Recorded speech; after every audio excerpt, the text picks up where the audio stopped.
Bonjour, Israël Dupuis pour un tutoriel sur Illustrator. Donc, ce qu'on va voir, c'est la fonction Outline Stroke, les Pathfinder, ainsi que certaines notions de tracé. Donc, premièrement, avant de faire des tracés comme ça, on s'assure que notre magnétisme du point de la grille n'est pas tourné et que nos Smart Guides sont éteints. Alors, voilà. Donc, on commence, on prend l'outil d'ellipse. Donc, ce qu'on va faire en premier, c'est qu'on va faire la petite partie centrale ici, donc ce petit bout d'ellipse qu'on a. Alors, premièrement, je la positionne au centre, je maintiens Shift-Alt pour tracer un cercle, et avec la barre d'espacement, en même temps que j'ai Shift et Alt, donc majuscule et Alternate, d'enfoncer, je viens positionner mon cercle. Donc, c'est important d'être assez précis au début, puisqu'il s'agit d'une forme géométrique. Donc, voilà. Donc, maintenant que j'ai tracé mon cercle, ici, je vais peser sur D pour avoir le remplissage, le détourage par défaut, blanc et noir. Je vais enlever le remplissage. Donc, j'ai seulement qu'un détourage noir maintenant. Je vais aller dans la palette de stroke maintenant ici. Donc, voilà, palette de détourage. Donc, ce que je vais faire, c'est que je vais augmenter le poids de la ligne, mais je veux que ce soit à l'intérieur que ça l'augmente. Donc, j'augmente considérablement ici. Ce que je fais, j'ai juste positionné mon curseur, puis avec les flèches de directivité, j'augmente. Maintenant, j'ai un détourage qui est à peu près de la même taille que ce que j'ai derrière. Maintenant, avec le Pathfinder, ça ne marchera pas, ça. Seulement du stroke, ça va réagir bizarrement. Donc, je vais tout de suite aller dans Object, Path, Outline Stroke. Ce que ça va faire, c'est que ça va transformer mon contour en remplissage, donc en forme complète. Okay? Alors, une fois que ceci est fait, regardez pour preuve, là, si on pèse sur CTRL-Y, on voit très bien qu'on a deux lignes et un remplissage. Voilà. Donc, maintenant, je dois le couper. Donc, je vais revenir en CTRL-Y. Donc, View, Affichage, Preview. OK? Et là, maintenant, je vais voir plus précisément. Donc, maintenant, il faut que j'aille couper cette petite partie. D'accord? Alors, je vais prendre mon cercle ici. Je vais venir me faire un cercle. OK. Que je vais venir positionner comme ça, devant. Voilà. Alors, maintenant que j'ai positionné ce cercle devant, OK, je vais tout de suite en faire une copie parce que je vais réutiliser ce cercle-là. CTRL-C, CTRL-F, ça le copie, ça le colle devant. Et avec sélection, et en prenant les deux, à ce moment-là, avec le Pathfinder, j'ai seulement qu'à aller chercher le Pathfinder d'intersection. D'accord? Donc, ce que ça va faire, c'est que ça va venir faire une intersection entre les deux. Voyez-vous, ici. Donc, j'ai une intersection qui a été faite. Donc, à la fin, n'est-ce pas? Ça, c'est le cercle que j'ai copié. Il me reste seulement ce petit bout-là, d'accord, que je peux, à ce moment-ci, copier pour faire le rond. Donc, je vais attendre pour faire ça. Maintenant, je vais aller faire les cornes. Donc, pour aller faire les cornes, qu'est-ce que je vais faire?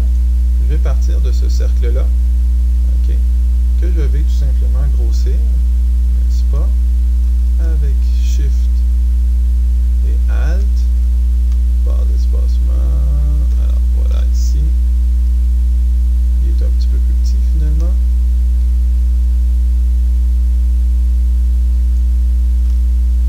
OK. Pas tout à fait parfait. Voilà. Donc, je viens placer mon cercle exactement ici. Donc, ça, c'est le cercle de l'intérieur, n'est-ce pas? Je vais peser sur D, de façon à ce qu'il soit rempli. Et ensuite, il me reste à faire le cercle de l'extérieur ici.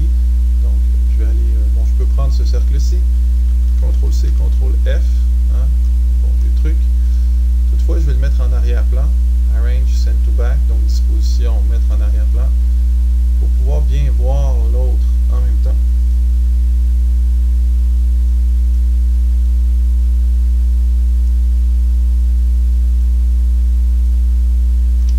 D'accord. Donc maintenant, j'ai les deux cercles, un en haut de l'autre, le premier, le deuxième. Pour creuser ma corne, je vais aller dans mes Pathfinder et je vais faire minus front. Voilà. Donc, j'ai soustrait de l'avant-plan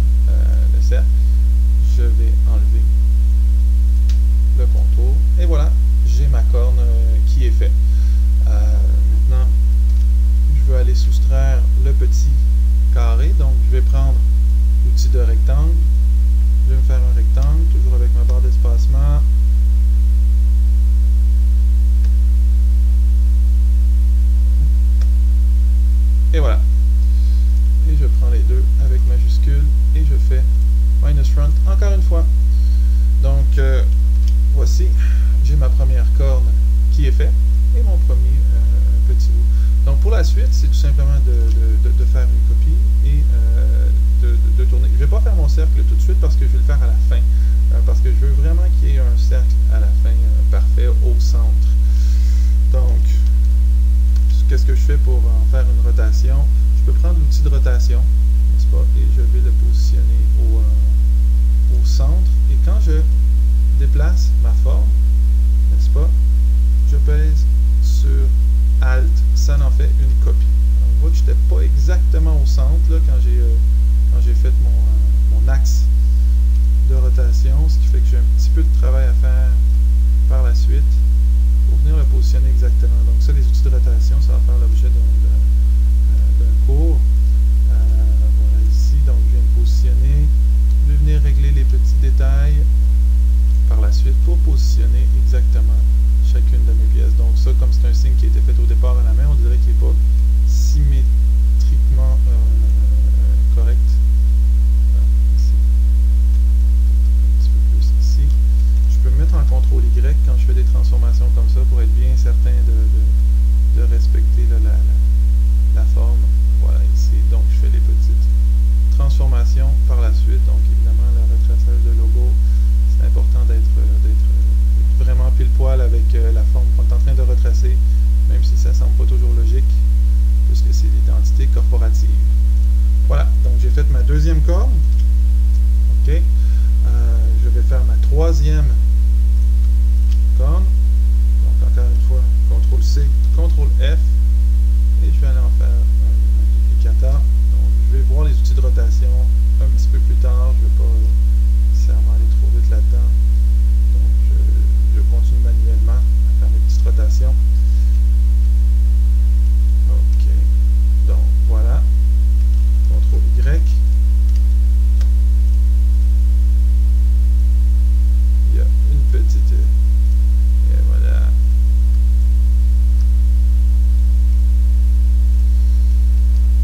D'accord. Donc je me positionne toujours à l'intérieur de l'anti-alias, légèrement à l'intérieur de l'anti-alias quand je retrace un logo.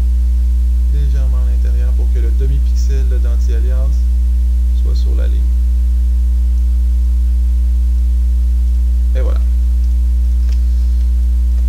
Je reviens, CTRL-Y. Alors, j'ai mes trois cornes et mes trois cercles. Alors maintenant, ce que je vais faire, c'est que je vais fondre mes trois cornes en une forme. Je vais prendre cette forme. Je vais prendre cette forme. Je vais prendre cette forme. Donc, je prends seulement les trois cornes, pas les petits ronds. Et dans le Pathfinder, je m'en viens en Unite.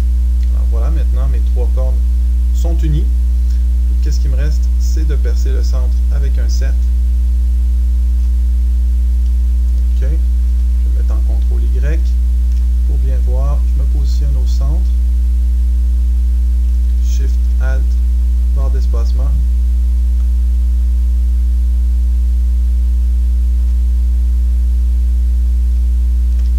Voilà. CTRL-Y. Et voilà, donc mon cercle est devant mes cornes. Donc je prends mon cercle. Avec majuscule, je prends la forme que je viens de faire. Minus front. Voilà. J'ai un signe de